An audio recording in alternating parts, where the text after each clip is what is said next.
അമാനത്ത് എന്ന് പറഞ്ഞാൽ സൂക്ഷിപ്പ് സ്വത്താണ്. അത് വളരെ ഭദ്രമായി സൂക്ഷിക്കേണ്ട സാധനമാണ്. ആദർശം അല്ലെങ്കിൽ പിന്നെ എന്താണ് സൂക്ഷിക്കേണ്ടത്?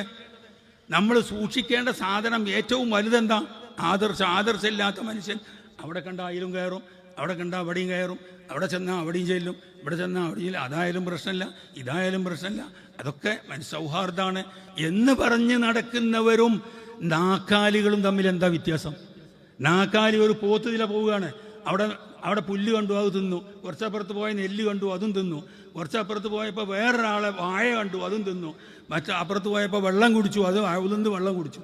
അങ്ങനെ തുടങ്ങി എന്തും ചെയ്യാം എന്നാണെങ്കിൽ പിന്നെ നമ്മളും പോത്തുകളും തമ്മിൽ എന്താ വ്യത്യാസം? മനുഷ്യനായാൽ അവൻ ആദർശം വേണം. ആ ആദർശം വിട്ട് കളിക്കരുത്.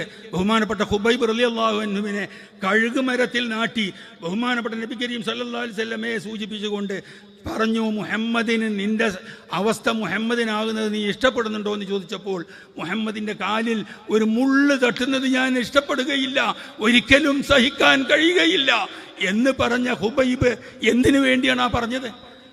ബിലാൽ റളിയല്ലാഹു അൻഹുവിന്റെ നെഞ്ഞത്ത് പാറക്കല്ലുകൾ കയറ്റി വെച്ചുകൊണ്ട് നട്ടുച്ച സമയത്ത് മണൽ കൂടി വലിച്ചിഴക്കുമ്പോൾ അഹദ് അഹദ് എന്ന് പറഞ്ഞത് അതാണ് ആദർശം.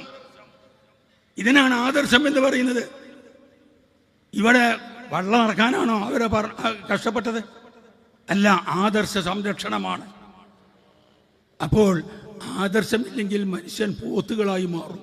ആദർശം സംരക്ഷിക്കണം, ആ ആദർശത്തിന് വേണ്ടി ജീവിക്കണം, മരണം വരെ അത് നിലനിർത്തണം. നാം വിശ്വസിച്ച് ആശ്രയിച്ചു പോരുന്ന ആദർശം ബഹുമാനപ്പെട്ട സമസ്ത കേരള ജമിയത്തുൽ ഉലമ നമുക്ക് കാണിച്ചു തന്ന സുന്നത്തുൽ ജമാഅത്തിന്റെ ശരിയായ മുസ്തഖീം, സിറാത്തുൽ മുസ്തഖീം എന്ന് പറഞ്ഞ ആദർശം, ആ ആദർശത്തിലാണ് നാം നിലകൊള്ളുന്നത്. അത് തന്നെ മരണം വരെ നിലനിർത്തണം. എന്തെന്ത് പ്രശ്നമുണ്ടെങ്കിലും അവിടെ നമ്മൾ ആദർശം വിട്ട് കളിക്കരുത്. ഒരിക്കലും ആദർശത്തിന് കോട്ടം പറ്റരുത്. ജീവൻ ബലിയർപ്പിച്ചാലും ആദർശത്തിന് കേട് പറ്റരുത്. ഇതാണ് മുൻഗാമികൾ നമുക്ക് പഠിപ്പിച്ചു തന്നത്.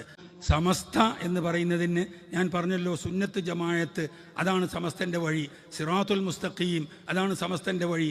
ഏതെങ്കിലും ഒരാൾക്ക് വേണ്ടി അല്ലെങ്കിൽ ഏതെങ്കിലും ഒരു പ്രസ്ഥാനത്തിന് വേണ്ടി സമസ്തയെ അങ്ങോട്ട് വളക്കാനോ ഇങ്ങോട്ട് ഒടിക്കാനോ ഒരിക്കലും സാധ്യമല്ല എന്ന് ഞാൻ തുറന്നു പറയാൻ ആഗ്രഹിക്കുകയാണ്. സമസ്ത സിറാത്തുൽ മുസ്തഖീമിൽ മുന്നോട്ട് പോകും. അതിൻ്റെ കൂടെ കൂടാൻ പറ്റുന്നവർക്ക് കൂടാ, അല്ലാത്തവർക്ക് പോകാം. അത് മാത്രമാണ് ഈ അവസരത്തിൽ പറയുവാനുള്ളത്. സമസ്ത ഏത് ആശയമാണോ പറയുന്നത് അത് അപ്പടി സ്വീകരിക്കാം, ഒന്നും നിങ്ങൾ സംശയിക്കുകയേ വേണ്ട. സുന്നത്ത് ജമാഅത്ത് എന്ന് പറഞ്ഞാൽ നബി സല്ലല്ലാഹു അലൈഹി വസല്ലം കാണിച്ചു തന്ന, സഹാബത്ത് കാണിച്ചു തന്ന, താബികൾ താബിഈങ്ങൾ നമുക്ക് വിവരിച്ചു തന്ന ആ ശരിയായ സിറാത്തുൽ മുസ്തഖീമാണ്. ആ സിറാത്തുൽ മുസ്തഖീമാണ് സമസ്തപട ഏറ്റെടുത്ത് നടത്തുന്നത്. ആ പാതയിൽ നിലകൊള്ളുക. സർവശക്തനായ റബ്ബുൽ ഇസ്സത്ത് അതിന് നമുക്കെല്ലാവർക്കും തൗഫീഖ് നൽകട്ടെ.